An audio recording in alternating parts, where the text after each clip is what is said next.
That's what I was going to ask. Is I mean, if you've got these scripts that are sort of tucked away in code on pages that companies may not know that they've been infected.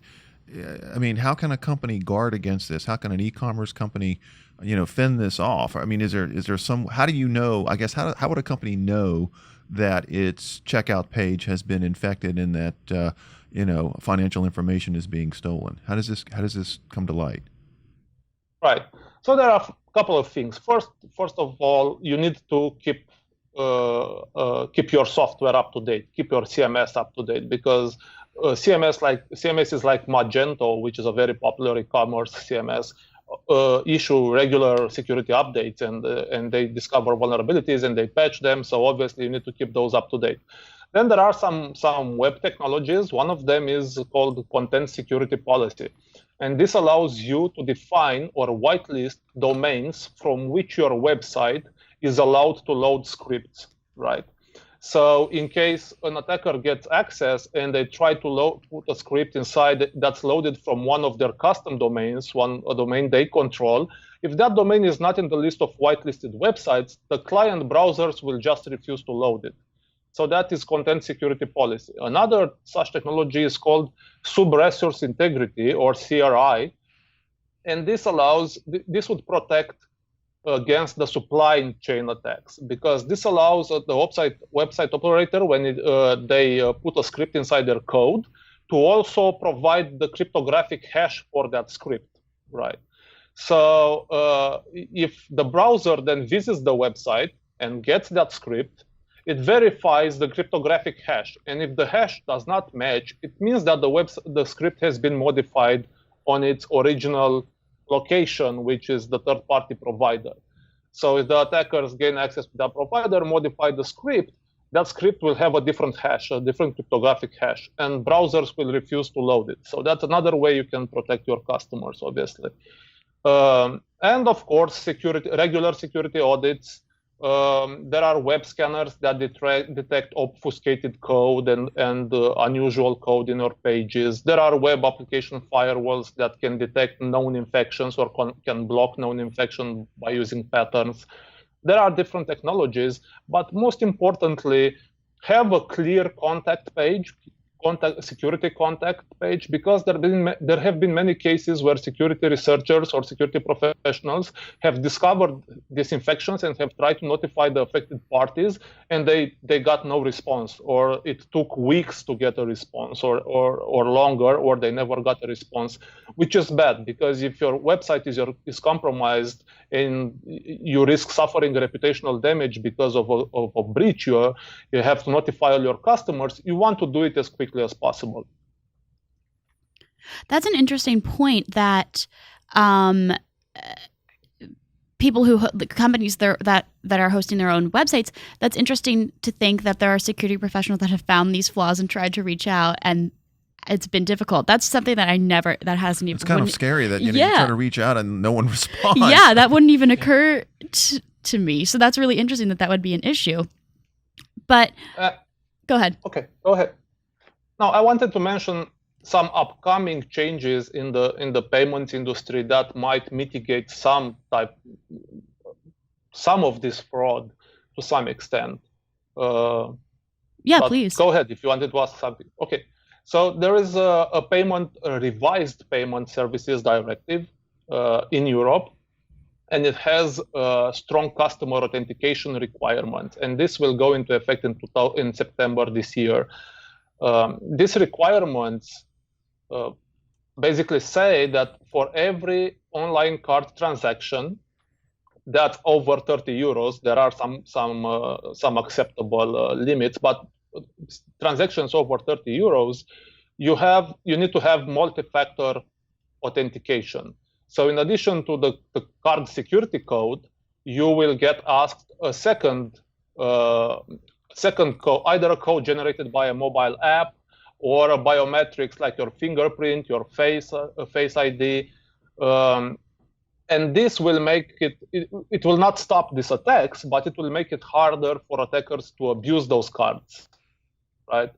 Especially in regions where this will be implemented. And even though this is a European regulation, it is expected, and my sources have told me that it is expected the US will adopt it as well by the force of the industry, because merchants, if you are a merchant and you are selling goods to both US and European customers, you are going to implement this for your European customers.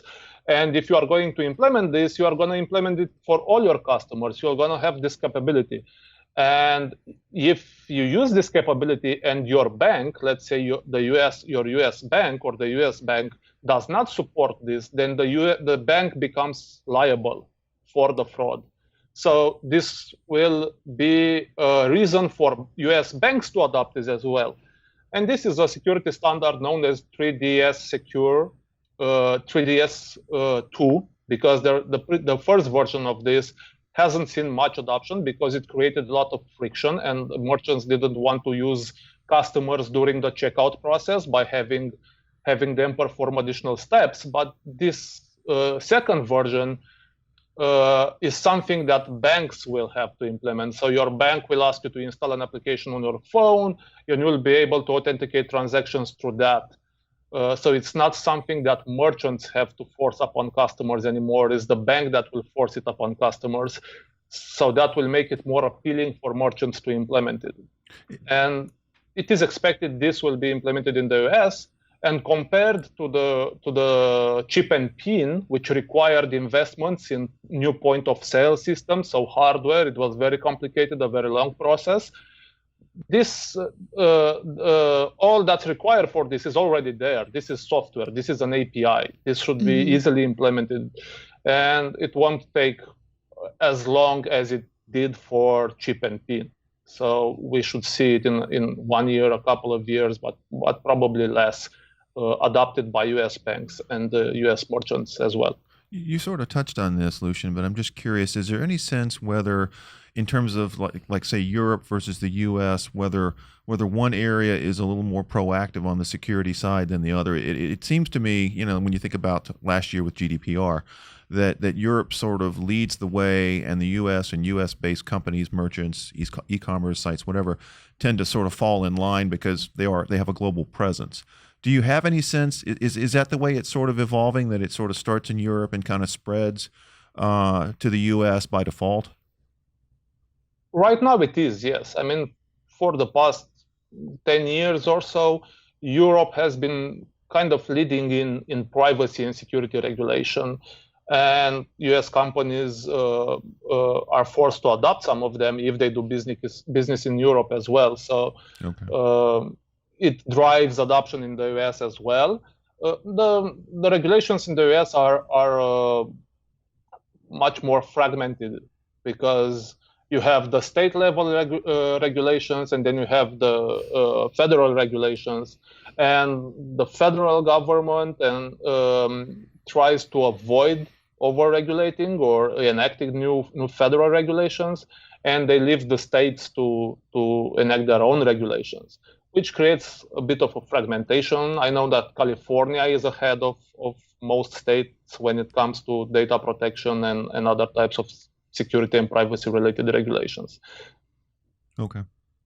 That's interesting. And sort of the difference, like you mentioned, Ken, sort of the EU pushing some of these security regulations, and that a little bit reverberating in the United States. It also sort of brings up to me the difference of risk tolerance in the EU and the US. I know in the US here, if I were the victim of a hacked transaction, I would probably get my money back. Right. It's that whole thing in the U.S. about making it as frictionless as possible. Exactly. And people don't have to think about it as much in the U.S., and therefore they don't.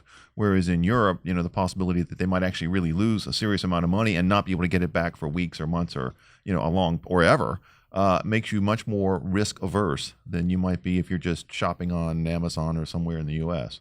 Yeah, absolutely. And right. I mean, that's true for physical card fraud in Europe, because you do have to file a police report and then go to the bank, and it will this new regulation, this new directive, the revised payment services directive, actually If strong authentication has been used and there's fraud, the customer must get his money or her money back as soon as possible. So it will speed up the process. That's good to hear. It's really interesting to think. It's just something that I don't think about as much. I feel like it's been ingrained in my mind to be wary of physical ATMs or if I'm buying gas, and it's happened to me. I've had my card info swiped from an ATM, but this is an interesting way of thinking about card skimmers that just didn't really occur to me before. As a consumer, it's interesting. It's a reminder that even when you're shopping online and you've got your card and you've got your CCV number and everything, and you haven't inputted it, you do it manually each time. Given these injectable ways of getting your information, even then you may not be safe. Yeah, it's really interesting. And some of these groups, I'd like to mention that some of these groups do not target only card information. They have evolved into targeting all types of sensitive information, personal information, and other types of information. Basically, any data, personal details, and data they can monetize and sell on the black market in bulk, or depends. They might even sell it based on how high value the target is. How if you are a rich individual, your data might be worth more, because if you become a victim or attackers use it, they might gain more money or off of you. So it seems like, in short, the card skimming has really sort of evolved rapidly. And briefly, Lucian, if you wouldn't mind letting us know, where do you sort of foresee this evolving further? I don't see these attacks stopping anytime soon. No. This will go on because there are so many easy targets out there. And yes, there are ways to protect against it, but the reality is, just as with companies in general, in security in general, it requires investment. It requires skilled employees to do these things. And a lot of companies do not prioritize security over other aspects of their business. And this will continue to go on. There are thousands and thousands of websites compromised every single week, every single month, through known vulnerabilities that have been patched. And just because they did not patch their own software. And case in point, the Equifax breach, the large Equifax breach, which was due to a vulnerability that had been known for months, and there have been reports out there even before the site got compromised of widespread attacks against websites through that vulnerability. So it wouldn't have taken a lot for Equifax to know about it, or Equifax IT's department to know about it. Great. Interesting. Well, thank you so much, Lucian. We really appreciate you being with us and calling in all the way from Romania. Really interesting stuff. Thanks for having me. Yeah. I just had to get in there that he's calling from Romania. It's so impressive. Hey, we're global, baby. Oh, absolutely. Thank you so much, Lucian.